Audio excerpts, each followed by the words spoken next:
भगवान भोलेनाथ कहते हैं गाय को रोटी खिलाने से क्या होता है। जय श्री कृष्ण। राधे राधे मित्रों, आज हम आप सबको गौ माता की कथा सुनाने जा रहे हैं। गौ माता की पूजा करने से, उन्हें खाना देने से हमारे कौन से कार्य पूर्ण हो जाते हैं। गाय को रोटी खिलाने से क्या होता है, कौन सा पुण्य मिलता है। गौ माता देवी के सामने पूजनीय है। गाय की पूजा करने पर मनुष्य के समस्त पाप नष्ट हो जाते हैं और गौ माता की पूजा से स्वयं यमराज जी भी मनुष्य को स्वर्ग में स्थान देते हैं। मित्रों, अगर आप भी दीन दुखिया हैं, गरीबी आपके नसीब में इस प्रकार सिमट चुकी है कि छोड़ने का नाम नहीं ले रही, तो गौ माता की पूजा से वो सब कुछ दूर हो जाएगा। मित्रों, मैं आपको बताऊंगा कि गौ माता की पूजा से मनुष्य कहाँ से कहाँ पहुँच जाता है। गाय की सेवा करने से, गाय को रोटी खिलाने से क्या फल मिलता है। गाय के किस अंग को स्पर्श करने से रोग नष्ट होते हैं। गाय को नमस्कार करने से क्या फल मिलता है। इससे मनुष्य को कितने फायदे मिलते हैं, आज इस प्राचीन महान कथा के माध्यम से हम आपको बताते हैं। एक समय की बात है, पहाड़ों की चोटी पर भगवान भोलेनाथ लेटे हुए थे और माता पार्वती पास में बैठ के भगवान भोलेनाथ के पैर दबा रही थी। पैर दबाते दबाते माता पार्वती अचानक से रुक गई। तभी भगवान भोलेनाथ माता पार्वती से पूछते हैं, क्या हुआ देवी, रुक क्यों गई, आप क्या सोच रही हैं। तभी माता पार्वती ने कहा, प्रभु आप तो तीनों लोकों के स्वामी हैं, आपको सब पता है मेरे मन में क्या प्रश्न है। प्रभु आपको भली भांति पता है। भगवान भोलेनाथ कहते हैं, हे देवी पार्वती, मैं आपकी चिंता को जानता हूँ और यह भी जानता हूँ कि आप समस्त मनुष्य जाति और जगत के कल्याण के लिए ही आप चिंतित हैं। आपने संकोच होकर पूछे, आपके मन में जो भी प्रश्न हो। फिर देवी पार्वती कहती है, भगवान यदि आप चाहते हैं तो मैं आपसे एक प्रश्न पूछने की चेष्टा करती हूँ। पार्वती जी कहती हैं, भगवान आज मैंने पृथ्वी लोक पर एक बड़ा ही विचित्र दृश्य देखा। तभी भगवान भोलेनाथ पूछते हैं, देवी ऐसा क्या देखा पृथ्वी लोक पर। माता पार्वती कहती है, प्रभु मैंने पृथ्वी लोक पर देखा कि कुछ अत्याचारी मनुष्य गायों की हत्या कर रहे थे, उन्हें मार रहे थे। वहीं कुछ सज्जन मनुष्य गाय की पूजा भी कर रहे थे। तो प्रभु यह सब दृश्य देखकर मेरा मन बहुत ही व्यथित है। मनुष्य खुद ही इच्छा पूर्ति के लिए इन बेजुबान पशुओं को क्यों मारते हैं, इन पर इतना अत्याचार क्यों करते हैं। हे स्वामी, मेरे मन में यह जानने की इच्छा हो रही है कि जो मनुष्य गाय की पूजा करता है, उसकी सेवा करता है, उसे क्या फल मिलता है, और जो अत्याचारी मनुष्य गायों को मारता है, उन पर अत्याचार करता है, उन्हें कौन सा दंड मिलता है। भगवान देवी पार्वती की ओर मुस्कुराते हुए देखते हैं और कहते हैं, देवी आपने बहुत ही उत्तम प्रश्न पूछा है।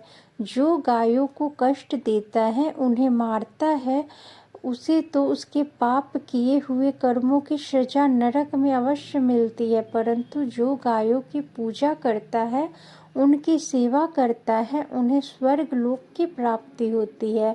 गौ माता की सेवा करने से पृथ्वी लोक पर और देवलोक में मनुष्य को कौन सा फल मिलता है। देवी, मैं आपको एक कथा के माध्यम से आपको समझाता हूँ। हे देवी, आप इस कथा को ध्यान से सुने।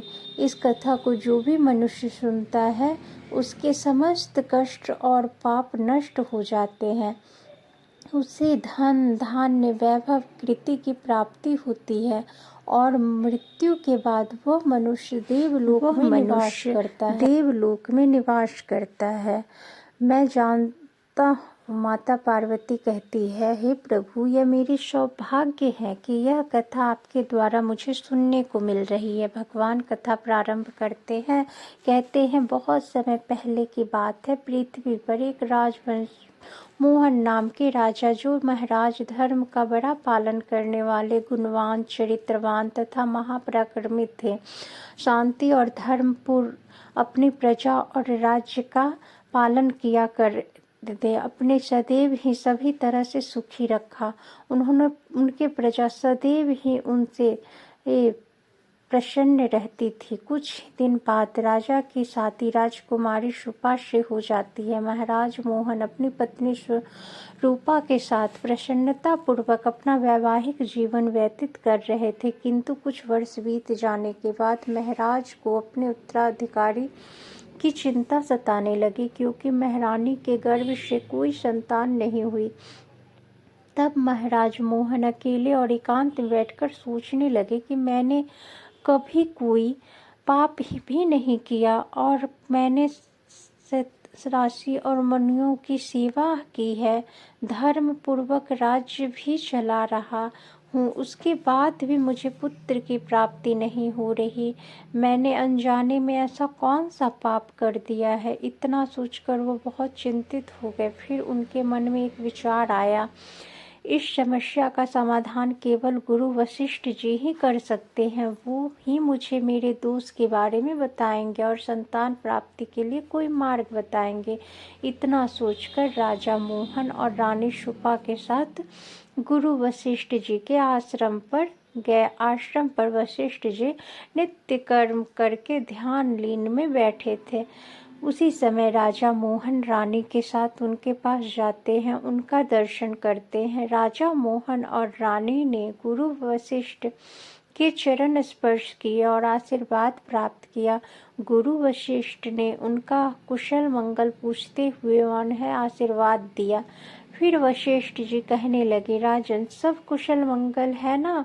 आप और महारानी का आज अचानक वन में मेरी कुटिया में पधारने की ऐसी क्या आवश्यकता पड़ गई? किस कारण से एक महान राजा को अपना राज्य छोड़कर इस वन में आना पड़ा? वंश कुल के सभी राजा महाराजा अपनी उम्र के अंतिम दिनों में अपना राज्य अपने उत्तराधिकारी को सौंपकर तपस्या करने के लिए वन में आते हैं, किंतु आप अभी भी नवयुवक हैं। आपने अभी अभी राज्य का कार्यभार संभाला है। आपने अभी तक पुत्र भी उत्पन्न नहीं किया है। फिर आप ऐसे अपना राज्य पाठ छोड़कर वन में क्यों चले आ गए? या आप जैसे महान और पराक्रमी राजा को शोभा नहीं देता? इतना सब सुनने के बाद राजा मोहन बोलते हैं, हे गुरुवर, मैं यहाँ जंगल में आपके यहाँ पर तपस्या करने के लिए नहीं आया हूँ। गुरुदेव, मैं आपके पास सहायता मांगने के उद्देश्य से आया हूँ। कृपया आप मेरा मार्गदर्शन कीजिए, मैं बहुत कष्ट में हूँ। फिर महर्षि वशिष्ठ कहते हैं, हे राजन, आपके जैसे महान राजा को भला किस बात के लिए मेरा मार्गदर्शन चाहिए? फिर राजा मोहन बोलते हैं, गुरुवर, आप तो स्वयं ही त्रिकालदर्शी हैं। आपको भली भांति पता हो गया होगा कि हम किस प्रयोजन से आपके पास आए। महर्षि राजा मोहन बातें सुनने के बाद मुस्कुराते हुए कहते हैं, हे राजन, आप चिंतित ना हो, अवश्य आपकी सहायता करूँगा।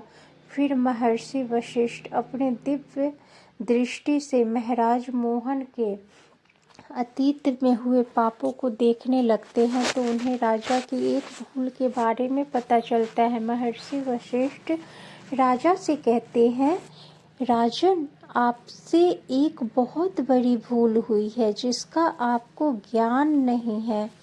जब आप अपने मित्रों राज्य से लौट रहे थे तभी मार्ग में एक वट वृक्ष के नीचे एक गाय और उसके नन्हे बछड़े को आपने अनदेखा कर दिया था। वह गाय और उसका बछड़ा बहुत भूखे प्यासे और कष्ट में थे। आपने उस गाय को और उसके नन्हे बछड़े को ना ही भोजन कराया और ना ही उसे नमस्कार किया। उस गाय के आपसे मदद की गुहार भी लगाई, किंतु आप अपनी प्रसन्नता में खोए थे और आपको उस गाय की पुकार भी सुनाई नहीं दी। आपके इस व्यवहार को देखकर वह गाय अत्यंत दुखी हुई और उसने आपको श्राप दे दिया। हे राजन, जो मनुष्य गाय को कष्ट में देखकर उसकी सहायता नहीं करता, भूखे गौ माता को भोजन नहीं कराता उसे तो महापाप लगता है, और उसी गाय के श्राप के कारण आपको संतान सुख की प्राप्ति नहीं हो पा रही। गुरु वशिष्ठ ने राजा मोहन को उसके द्वारा किए गए पाप को बता देते हैं, जिसे सुनकर राजा मोहन बहुत दुखी हुए और अपने आप को मन ही मन कोसने लगे और पश्चाताप करते हुए कहते हैं, गुरुवर, इस श्राप से मुक्ति का कोई रास्ता बताइए। गुरुदेव, मैं अपनी इस गलती को सुधारना चाहता हूँ, कृपया आप ही मुझे कोई उपाय बताइए जिससे मैं इससे मुक्ति पा सकूं। मेरा यह अपराध क्षमा मात्र नहीं है, किंतु फिर भी मैं प्रायश्चित करना चाहता हूँ। फिर मैं ऋषि वशिष्ठ कहने लगते हैं, हे राजन, आप चिंतित ना हो, इस पाप से मुक्ति पाने का कोई न कोई उपाय अवश्य है यह होगा। और वे थोड़ी देर सोचने के बाद बोलते हैं, राजन, आप मेरे आश्रम की राधिका नाम की गाय की सेवा करो। वो उसी गाय की पुत्री है जिसकी आपने सहायता नहीं की थी। आप इसे अपने साथ ले जाइए और अपनी पत्नी के साथ मिलकर गाय की सेवा करो। इसकी पूजा कर वो तुम्हें अवश्य पुत्र प्रदान करेंगे।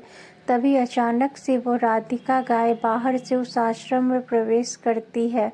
उस गाय को अपनी ओर आता देख महर्षि वशिष्ठ बोले, हे राजन, आप भाग्यशाली हैं। देखिए, केवल स्मरण करने मात्र से कल्याण करने वाली यह गाय स्वयं चल कर आई है। यह गाय निश्चित ही आपके दुख दूर करेगी और आपके पापों का निवारण करेगी। आप जंगल में इस नंदिनी गाय के पीछे पीछे चलकर इसकी सेवा करो।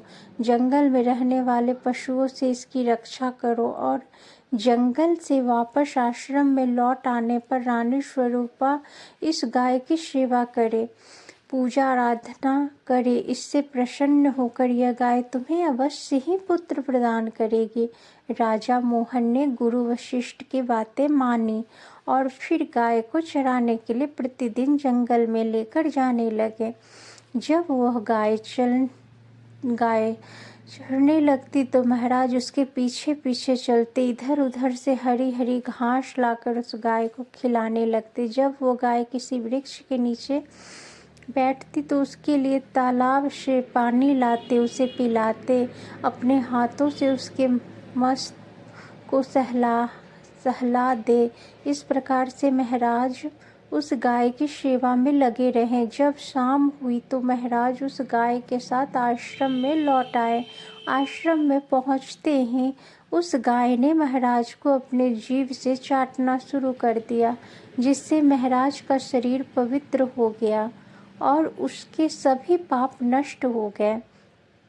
उसके बाद महारानी सुपा ने आगे आकर राधिका गाय के आगे हाथ जोड़कर विधि पूर्व कुछ पूजन किए और चरणों में मस्तक झुकाया। फिर उस गाय ने उस रानी की पूजा को स्वीकार किया और रानी पर अपनी दृष्टि डालकर उसके सभी दोष समाप्त कर दिए।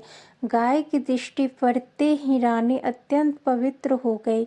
इस प्रकार से राजा मोहन को उस गाय की सेवा करते हुए 25 दिन बीत गए। फिर दिन महाराज जब गाय को लेकर जंगल में गए तो वह गाय चढ़ते चढ़ते कैलाश पर्वत पर चली गई। उसके पीछे पीछे राजा मोहन भी चले गए।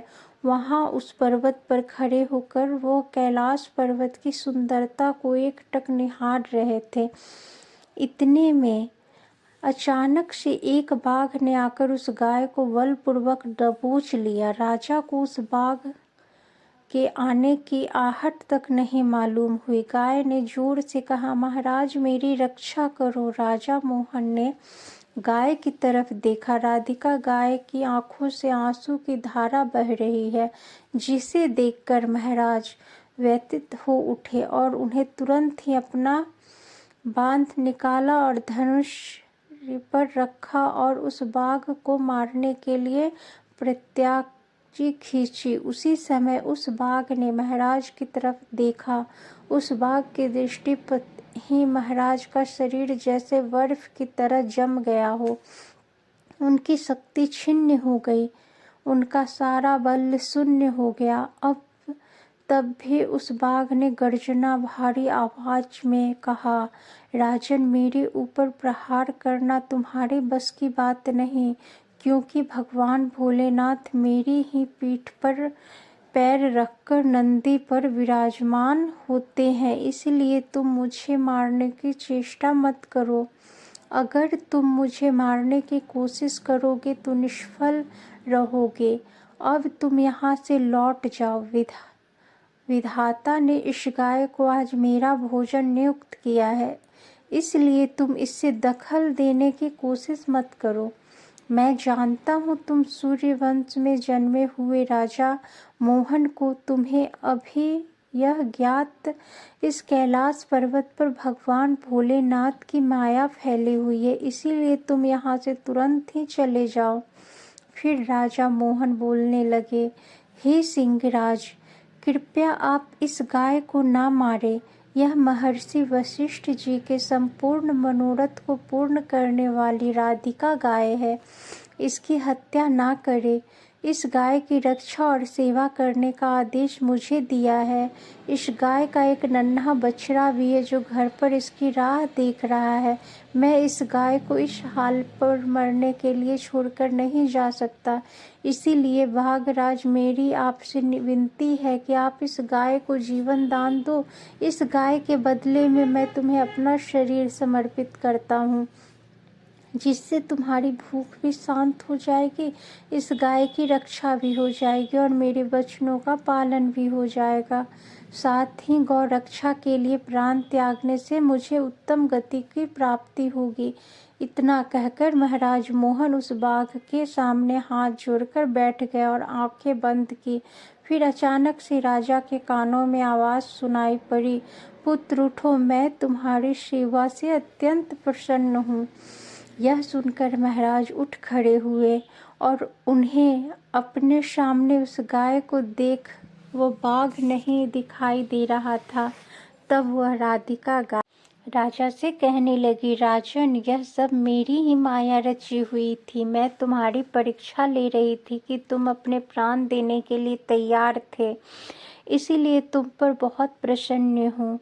अब तुम मुझसे कोई भी वरदान मांगो, जो तुम्हारी मनोकामनाएं हो, कहो, मैं अवश्य पूर्ण करूँगी। महाराज मोहन कहते हैं, हे गौ माता, मेरे मन में जो इच्छा है आप वो भली भांति जानती है। कृपया आप मुझे पुत्र प्राप्ति का वरदान दीजिए, मेरी यही कामना है। फिर उस गाय ने कहा, बेटा, तुम पत्ते के डोने में मेरा दूध लेकर उसका पान करो, इससे तुम्हारे अत्यंत बुद्धिमान और गुणवान पुत्र की प्राप्ति होगी। महाराज मोनू लाल कहने लगे, अब आप मेरे साथ आश्रम पर चलिए और मैं आपकी पूजा आराधना करके तथा मेरे अनुष्ठान को पूरा करने के आपके अमृत समान दूध का पान करना चाहूँ।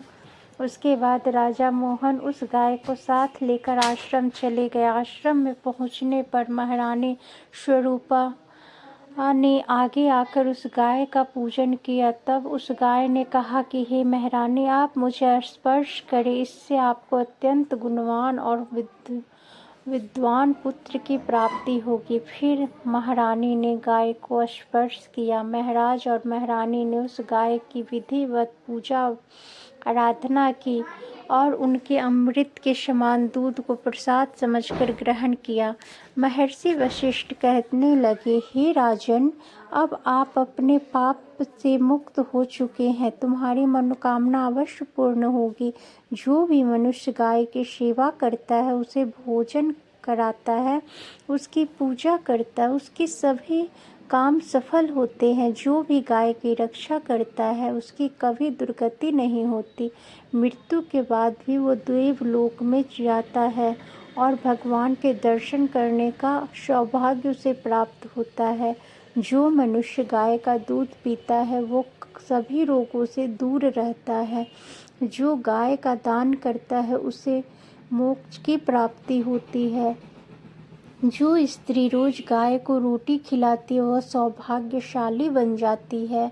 गाय समस्त पापों का नाश करने वाली और सभी मनोरथ को पूर्ण करने वाली, सदैव उसकी रक्षा और पूजा करनी चाहिए। इतना करने से ही मनुष्य के सभी कार्य सफल होते हैं, उसकी दरिद्रता और गरीबी समाप्त हो जाती है।